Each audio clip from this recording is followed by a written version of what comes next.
তবে তুমি পবিত্র বললে তোমার নাম বান্দা পবিত্র বললে কার নাম? এই যে আল্লাহ তাআলা আমাদেরকে রমজান মাস দিলেন, কি দিলেন? রমজান মাস 12 মাসের মধ্যে শ্রেষ্ঠ মাস, দামি মাস।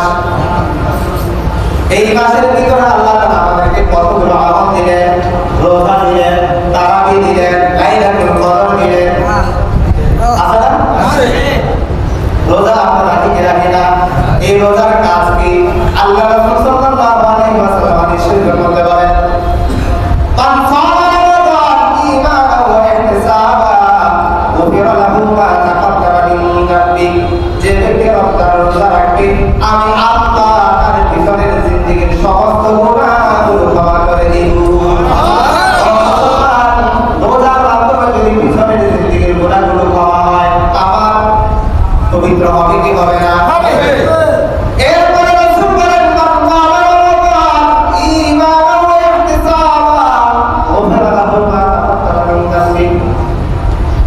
তারাবির নামাজ যদি বান্দা পড়ে, এর মাধ্যমে আমি আল্লাহ তার পিছনের জিন্দেগীর গুনাহ ক্ষমা করে দেব। সুবহানাল্লাহ।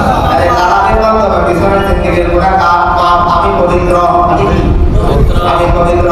এরপরে নবীজি বলেন, মান কামা লাইলাতুল কদরি ঈমানান ওয়া ইহতিসাবান গুফিরা লাহু মা তাকাদ্দামা মিন যামবি। যে বান্দা লাইলাতুল কদরে ইবাদত করবে, আমি আল্লাহ তার পিছনের জিন্দেগীর সমস্ত গুনাহ ক্ষমা করে দেব। রোজা রাখতেছি, রোজার মাধ্যমে আমাদের পিছনের জিন্দেগীর গুনাহগুলো ক্ষমা। তারাবির নামাজ পড়তেছি, তারাবির নামাজ ক্ষমা, আমাদের পিছনের জিন্দেগীর গুনাহগুলো ক্ষমা। লাইলাতুল কদরে ইবাদত করতেছি, এই লাইলাতুল কদরের কারণে আমাদের পিছনের জিন্দেগীর গুনাহগুলো ক্ষমা। রোজার কারণে ক্ষমা হইল, তারাবির মাধ্যমে ক্ষমা হইল, লাইলাতুল কদরের মাধ্যমে ক্ষমা হইল, আমার জিন্দেগী পরিবর্তন হয়ে গেল। এরপরে রমজানের ভিতরে বেশি বেশি আল্লাহকে সুবহানাল্লাহ, সুবহানাল্লাহ, সুবহানাল্লাহ পবিত্র এখনো পুরোপুরি হয় নাই। এইভাবে আল্লাহকে ডাকতে থাকেন, আল্লাহকে খুশি করে ফেলেন। মাত্র বান্দা কাছে মসজিদের কোণায় বসে নীরবে নিস্তব্ধে আল্লাহকে ডাকতে থাকেন, সুবহানাল্লাহ। আল্লাহ তুমি পবিত্র, আল্লাহ তুমি পবিত্র।